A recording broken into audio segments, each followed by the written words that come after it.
Sedan, 1 de septiembre de 1870. Esta es la primera batalla de la historia moderna de la guerra.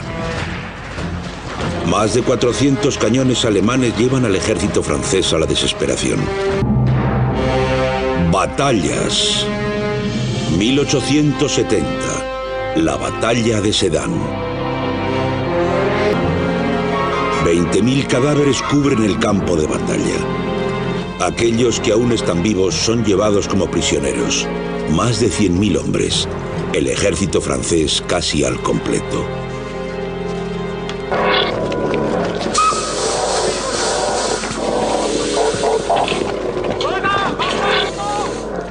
Era la misma imagen, pero desde el otro lado. Una movilización general. Al contrario que en la mayoría de los estados alemanes, en Francia no había servicio militar obligatorio. Las tropas francesas que fueron a la guerra estaban formadas por soldados profesionales curtidos en la batalla.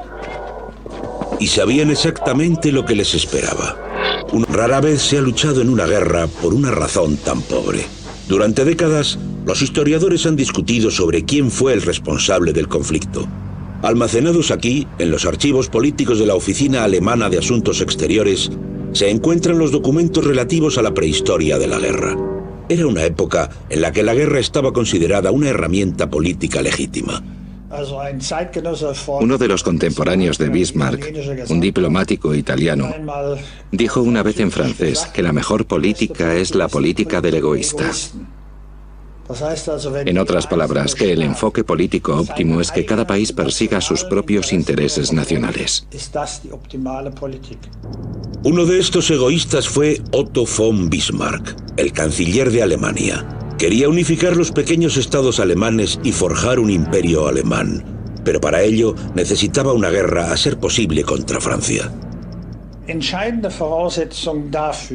El requisito decisivo para que una guerra contra Francia se convirtiera en una guerra nacional de unificación de Alemania era que no pareciera que la ofensiva llegaba de Prusia.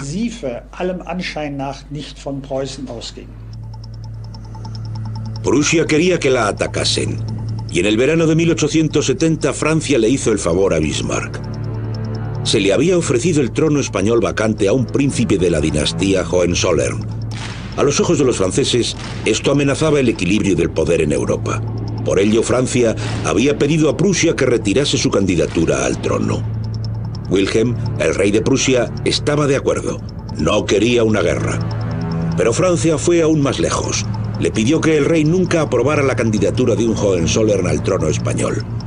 Con la diplomacia del siglo XIX, esta petición supuso una humillación inaceptable de la Casa Real prusiana. Wilhelm se negó e informó a su canciller Otto von Bismarck. Lo que el rey no sabía era que le había dado la herramienta decisiva a Bismarck, el famoso telegrama de Ems que precipitó la guerra.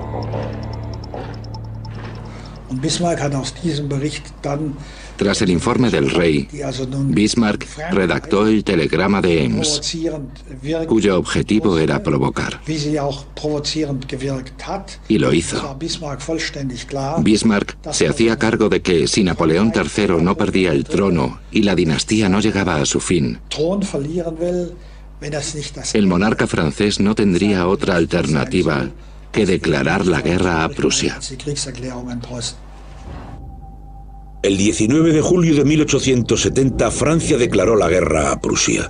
Sin embargo, ni Napoleón III, sobrino del gran Napoleón Bonaparte, ni el rey de Prusia querían comenzar una guerra. Es muy probable que Wilhelm no quisiera una guerra. Y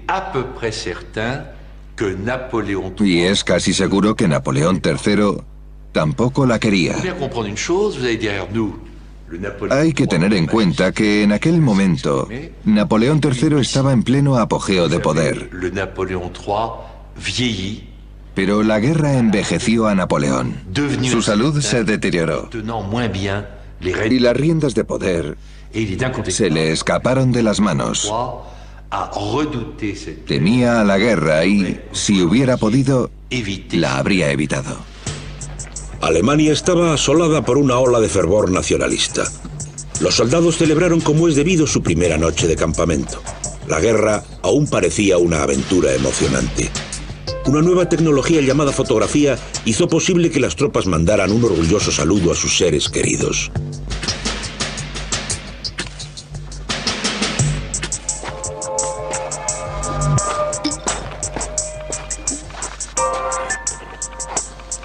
La declaración de guerra de Francia hizo que los estados alemanes demostraran su solidaridad.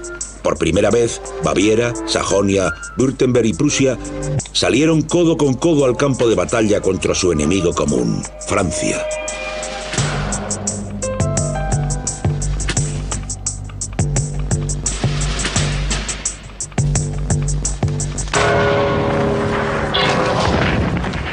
El Estado Mayor francés planeó avanzar hacia el este lo más rápido que pudiera e iniciar las hostilidades en territorio alemán.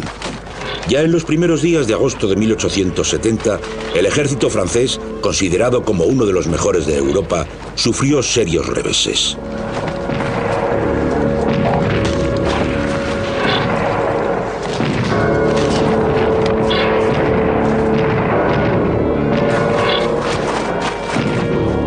Batalla tras batalla, los franceses se veían forzados a introducirse cada vez más en su propio país. 300.000 soldados profesionales franceses se enfrentaron a 500.000 de voluntarios y reclutas alemanes. Tras unas pocas semanas, el ejército alemán luchaba en pleno territorio enemigo. Sin embargo, aunque las fuerzas alemanas tuvieron éxito contra el ejército francés, se habían formado filas de partisanos franceses tras las líneas de la batalla y atacaban en las rutas alemanas de abastecimiento. Los partisanos eran una amenaza impredecible y constante para las tropas alemanas. Tras las numerosas derrotas que había sufrido en las primeras semanas de guerra, el ejército francés se retiró a Sedan, en el norte de Francia, para ganar algo de espacio. Pero las fuerzas alemanas le perseguían incesantemente y rodearon al ejército francés por todas partes.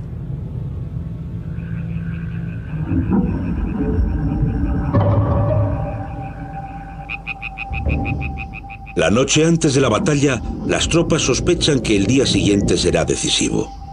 La atmósfera es de tensión. Solo el río Mosa separa a los dos ejércitos.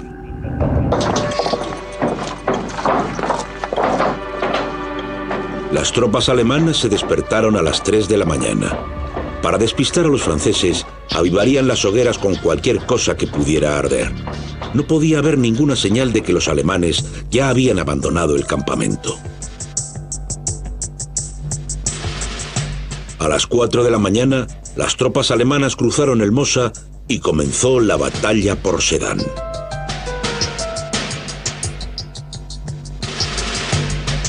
El primer objetivo fue Bazeilles, una aldea de 2.000 habitantes a unos kilómetros al sur de Sedan. Aunque era estratégicamente insignificante, tras los acontecimientos del 1 de septiembre, se convertiría en un lugar decisivo para la historia de la guerra.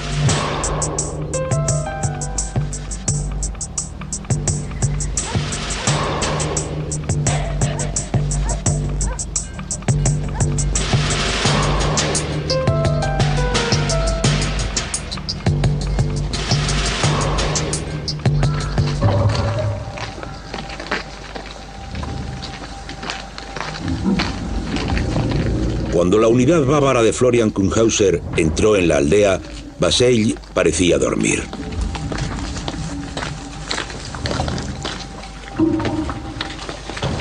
Pero su llegada no había pasado inadvertida.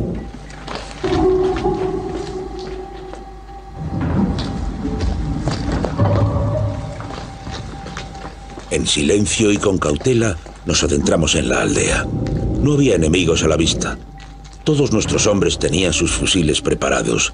Miraban a la izquierda, a la derecha y hacia arriba, a las ventanas, preparados para enviar un saludo de buena mañana a cualquiera lo suficientemente presuntuoso como para asomarse.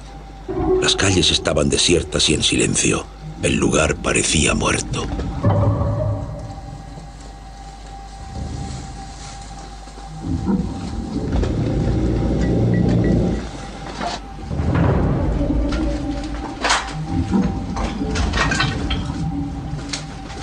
Pero era una calma engañosa. Bazeilles estaba en manos de las mejores tropas francesas. La unidad de infantería de marina bajo las órdenes del teniente Edouard Serriot estaba posicionada. Iba a defender la ciudad costase lo que costase.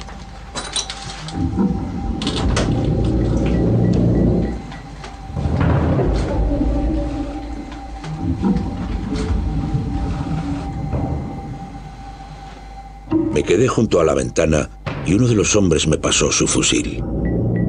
Relajado, con toda mi sangre fría, apunté al enemigo, que estaba a menos de 100 metros de mí. Sabía que mi arma era totalmente precisa hasta una distancia de 200 metros.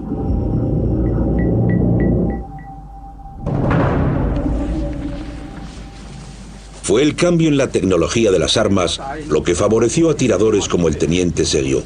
Hasta entonces, los soldados luchaban principalmente con mosquetes. Para cargar un mosquete había que estar de pie. Primero se cargaba una medida de pólvora. Se introducía la baqueta por la boca del cañón y luego se devolvía a su lugar. Después se cargaba la bala o la munición. Por último, se amartillaba y se colocaba una cápsula fulminante en la boquilla del percutor.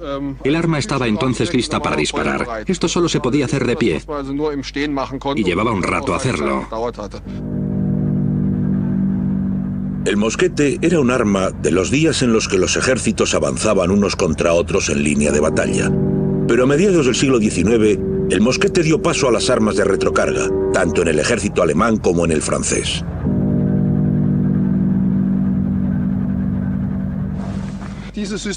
Esta arma se puede cargar en horizontal. El arma no necesita estar en vertical porque no hay que introducir pólvora por la boca. Podías hacerlo tumbado. Se introducía el cartucho de papel y se cerraba la culata. Esto supuso que por primera vez un soldado pudiera disparar estando a cubierto sin ser un objetivo. Ahora se podía repeler un ataque desde la distancia. Como resultado, se abandonaron las líneas de batalla de guerras anteriores. Nació el francotirador. Debido a este cambio en la táctica militar, fue en Bazeilles donde por primera vez tuvo lugar una guerra urbana. Los soldados bávaros desprevenidos cayeron en una trampa.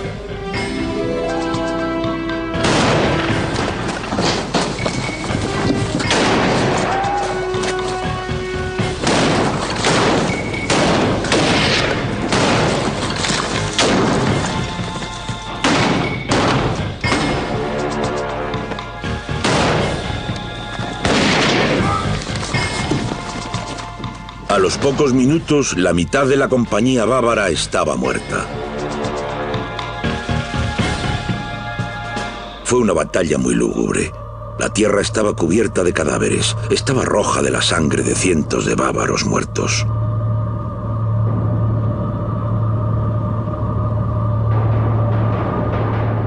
Los habitantes civiles de Bazeilles, que se habían armado por iniciativa propia, lucharon codo con la infantería de marina.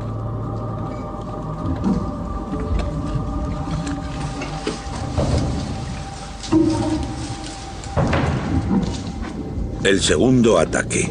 Esta vez, los bávaros estaban en guardia.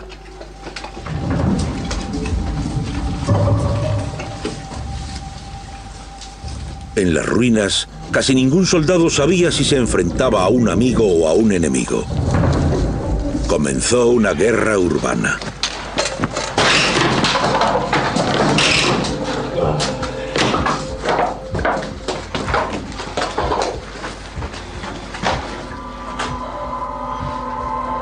El canalla juraba su inocencia por todo lo sagrado.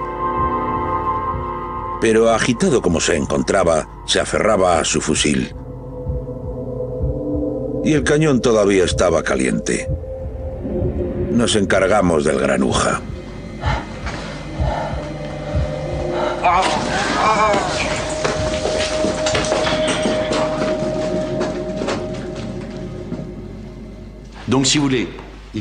Hay que sopesar una cosa con la otra.